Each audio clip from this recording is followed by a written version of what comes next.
This is the orientation video for how to access consideration of health extensions on assignments.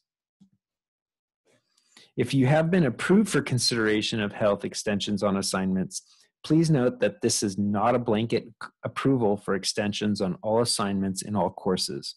In order to initiate this accommodation, here are some steps you need to take. First, you need to have understood and completed the service agreement.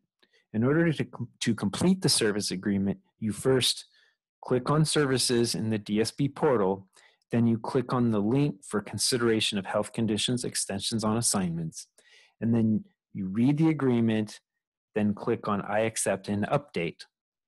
If you have any questions, contact your disability specialist. You can always go back and review the agreement again. After you have reviewed and completed the service agreement, here are the steps you need to follow each quarter if you want to implement this accommodation.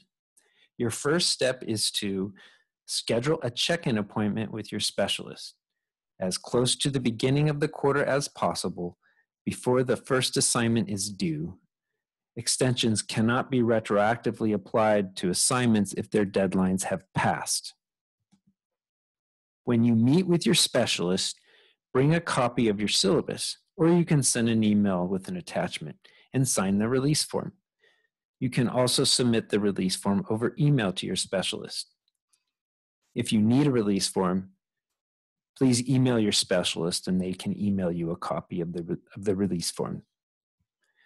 When you meet with your specialist, you should review your concerns and establish a preliminary framework for the extension that your specialist will present to your faculty.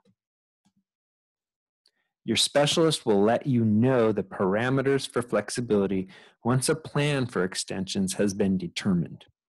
If you are unable to complete an assignment on time, you need to contact both the professor and your specialist as soon as you can. You are responsible for submitting all work within the agreed upon window of flexibility.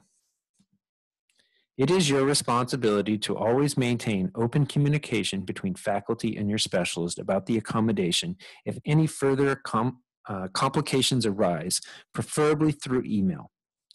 If you do not meet with your specialist about the accommodation at the beginning of the quarter, you may jeopardize DSP's ability to execute and negotiate the accommodation with your faculty. Legally, accommodations are not retroactive.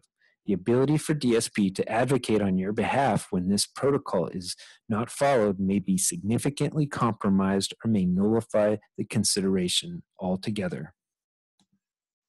If you have any questions about this service, please feel free to email your disability specialist.